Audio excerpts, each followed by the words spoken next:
Hello and welcome to Lake City Live. Today we are honored to have a guest, Shri Rajeev Sethi, here with us. He is a renowned Indian designer whose work has shaped the country's design and cultural landscape. Over his remarkable career, he has bridged traditions and modernity, leaving a lasting impact on India's culture. His collection, built over the years, is a treasure trove of art and design. Influenced by his close associations with the cultural icons Kamla Devi Chattopadhyay and Pupul Jaikar. His innovative projects, including the Icon Festives of India, have celebrated the rich heritage of South Asia's most gained international recognition.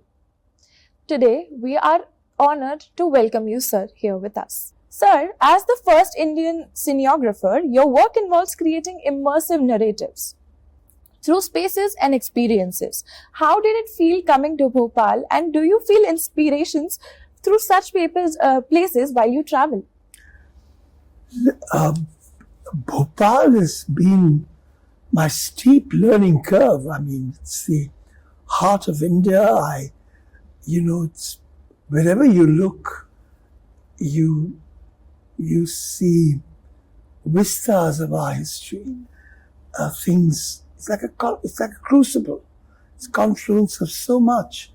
So I love coming here since I was 20, and I've been here countless times. Seen museums grow, seen people who are responsible for the cultural heartbeat in this country express themselves. I've seen them profoundly generate a kind of thinking on the arts that few cities could merit. So Bhopal has a very special place. As a scenographer, nobody knew me. I didn't know what scenography meant. 25 years ago, if you asked me, when I had to set up a company called Scenography on the request of the German government, because they were asking me to do a very big project for the Hanover Expo, Millennium Expo in 2000. So they asked 6 architects who had to also have a company registered as scenographers. I didn't know what scenography meant, but we registered it till mostly the tax department and everybody in government thought I was exporting manpower, and it was a company for stenographers. So stenography and scenography, people still don't see scenography. Unfortunately, that was 20 years ago, but we still don't have scenography as a subject that's taught in any Indian university. I learned about it, and I learned it about the hard way. But I think today the idea of looking at transdisciplinary narratives, relating it to architectural spaces, animating these stories, could do with some formal training in scenography. And I'm happy to speak about it in a school. Sir, your work beautifully gives contemporary relevance to the age-old traditions, showing that modernity doesn't have to reject heritage. How do you find the balance between the innovation and preservation? I'm deeply uncomfortable with the word modernist. Okay. I think every age has had its contemporaneity, and which has challenged the past. It's not something that was gifted to us by our colonial masters. We've always invented our. I think that the challenge is that how to make this into a very spontaneous, a very natural, evolving phenomena, and not to sort of program it to anybody's agenda. I think it's a quality of life, contemporaneity. So you can't say this is tradition and this is modern. It's has to become a natural dialogue. So I have not thought of a conscious modernist approach. Okay. I use it like a very virile, vital language, tradition, skills, to coin words that are not common in the vocabulary. So I very spontaneously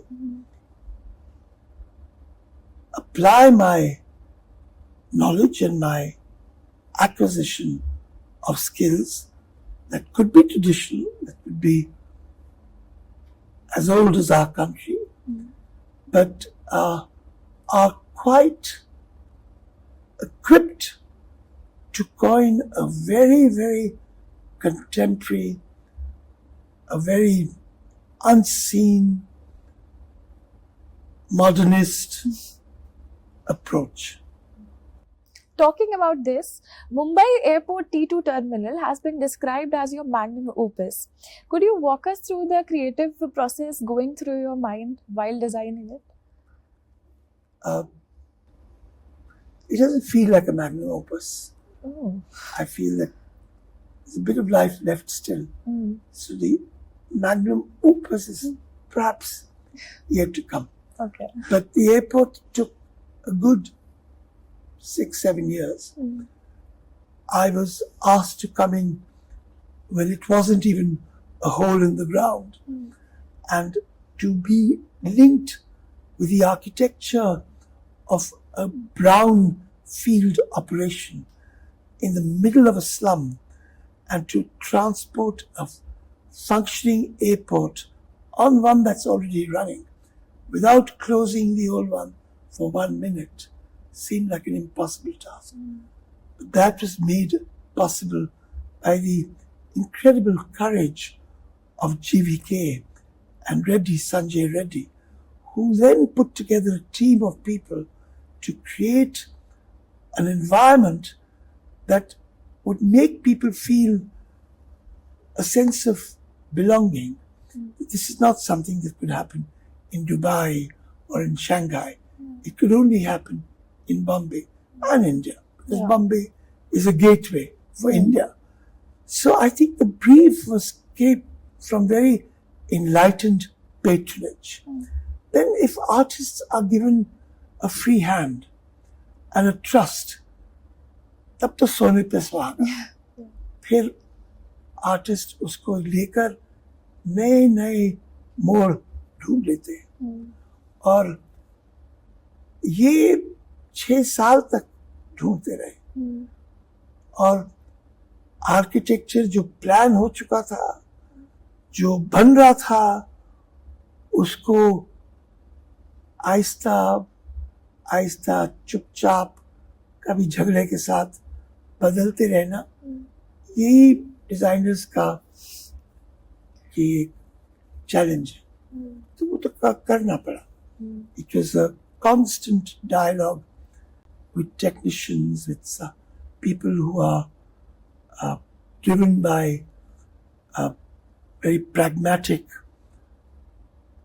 application like an airport, and creative people who have to take the liberty to be imaginative. तो 6 साल लगे, और उसमें इतनी कहानियां हैं कि हम लोग रात भर भी बैठे रहेंगे तो बता नहीं पाएंगे. With such a diverse career of yours, I would like to ask that if there is a memorable moment in your life that is very close to your heart. All of them. I always dread this question. One, because when you're experiencing that memorable moment, you will say, my God, this will stay.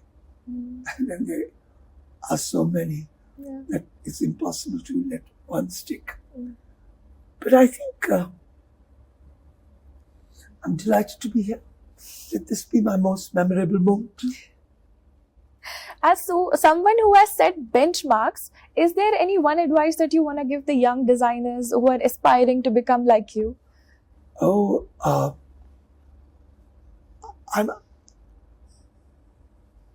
everything they're experiencing is what I experience. I don't want to be in a position where I pontificate and throw ideas at young people. But I would certainly say never give up. If you have a jigyasa, if you have a kira, just feed it and keep following that, because giving up or being cynical, saying ki farak panda, that's won't get you far. Just follow your instinct. Artificial intelligence is great. It's a spoon feeding. It pumps you. But it will take some time to really become instinctive. What you have has to be one step ahead. You have to be the master of it, not the follower. So don't let it overwhelm you.